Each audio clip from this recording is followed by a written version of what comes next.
On a clear, bright morning in Najaf, Hassan entered the courtyard of the religious school with his grandfather.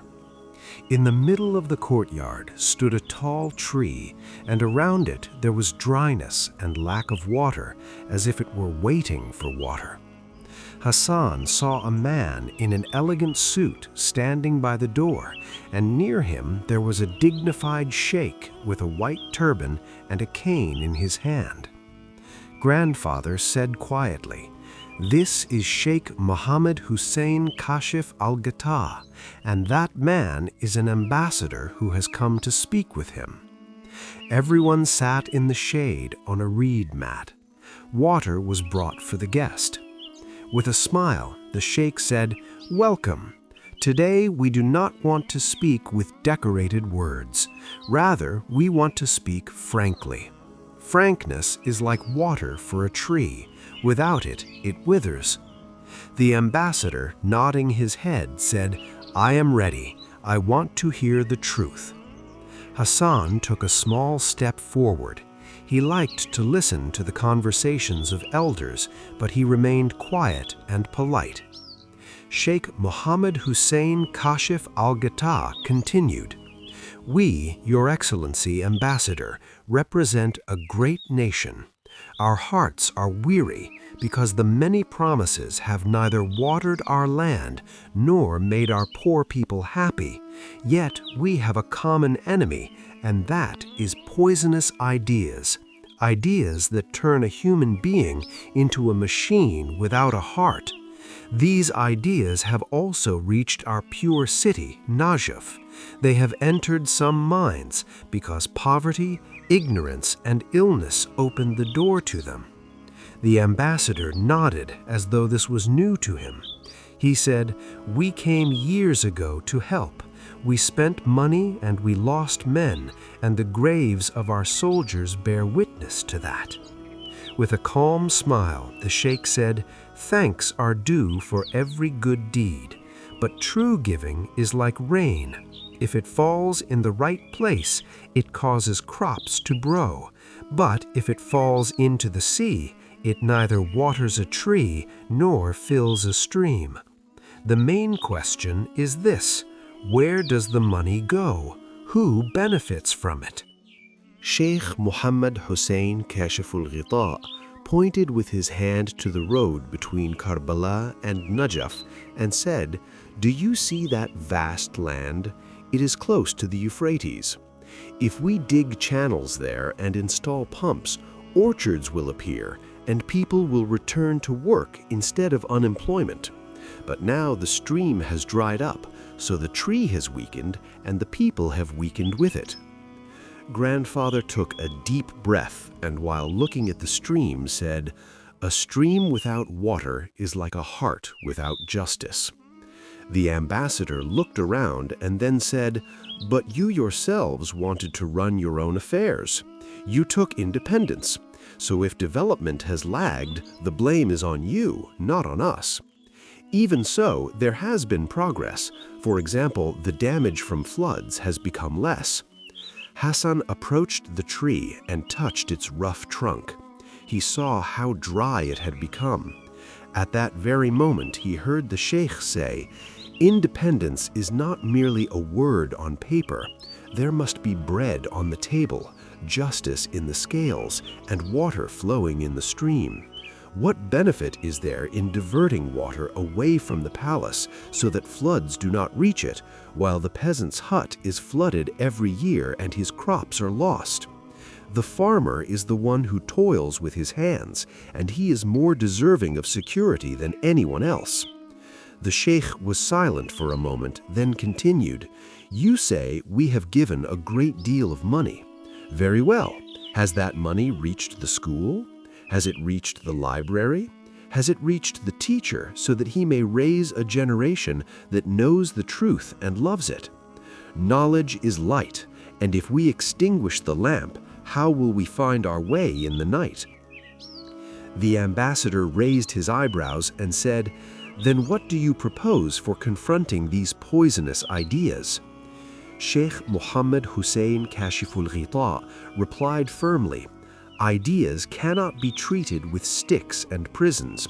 Rather, they must be confronted with a more beneficial idea, a kinder heart, and broader justice. These ideas grow in a dry land called ignorance, poverty, and illness. If we water this land with knowledge, mercy, and work, the harmful weeds will disappear on their own. Then he pointed to Hassan and said, "Look at this child. If he has a good school, a just teacher, an open library, and a clean place to play, he will grow up loving his country and hating dhulm. And if, in his country, he sees a hospital that treats the poor, lands that are cultivated, factories that are working, bribery forbidden, and one law for everyone, then he will not be tempted by dark ideas that tell him there is no hope."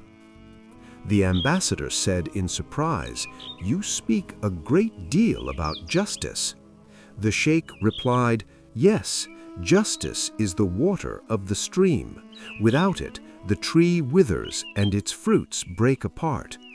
Justice means that wealth should not all be in the hands of a very small group, while many people can find neither medicine nor work. Justice means telling the greedy landowner, 'Give the farmer his due,' and telling the employee, 'Do not take bribes,' and telling the official, 'Serving the people is an honor, not a marketplace.'" Then Sheikh Mohammed Hussein Kashif al-Ghita looked at the ambassador gently and said, "If you truly wish to help, then help us in digging irrigation canals, in building simple factories, in equipping schools and clinics, and in fighting bribery through clear laws. And as for those things that harm people, such as houses of facade and liquor shops, they must be closed because they destroy our families and corrupt our youth." Hassan felt warmth in his chest. In his mind, he imagined a flowing stream, boys running beside a green orchard, and his teacher at school opening for them a shelf of new books. He turned toward the ambassador and said with the courage of a child, "Your Excellency Ambassador, if you fill the stream with water, we will fill it with work. And if you open to us a door of books, we will open to you a door of gratitude." Everyone laughed at his sweet boldness. The ambassador smiled too and said, "What a beautiful thing you said, my boy." The sheikh, while looking at the tree, said, "Our country is like this very tree. Its roots are in the earth, and its head reaches toward the sky. If it is watered with pure water, it grows and gives sweet dates for everyone. And if it is left without water, dust and blight will come upon it. The remedy for our country is this: honesty, justice, knowledge, and cooperation in action." Then he fell silent for a moment and continued, "And I would also like to remind you of something. We ourselves are also responsible. Before we ask others to reform us, we must reform ourselves.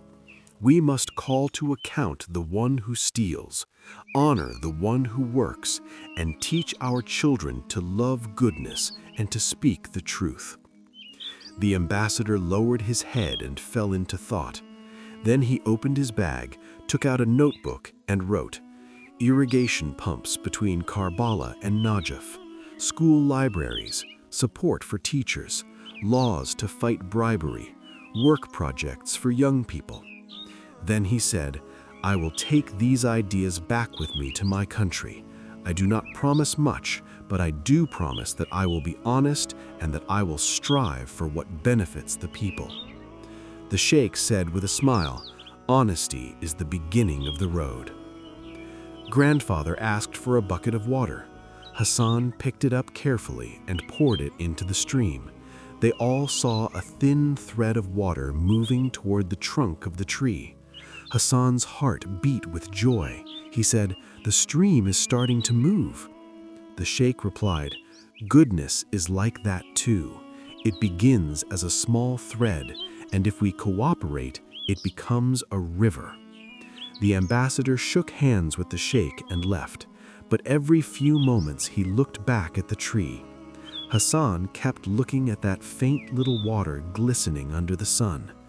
Grandfather said, "When you water the tree today, it bears fruit tomorrow. And when you plant justice today, you reap security tomorrow." Hassan smiled and said, "I will tell my friends at school that frankness is like water, justice is like a stream, and knowledge is like fruit."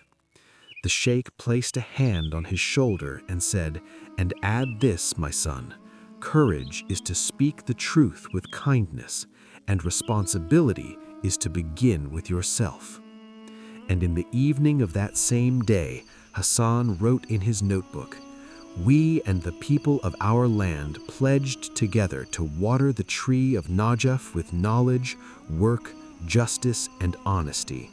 And whoever carries a bucket of goodness in his hand will find a place by this stream." The day came to an end, but the story did not end, because the tree had grown a little, and it promised that if the water continued, it would give sweet fruit.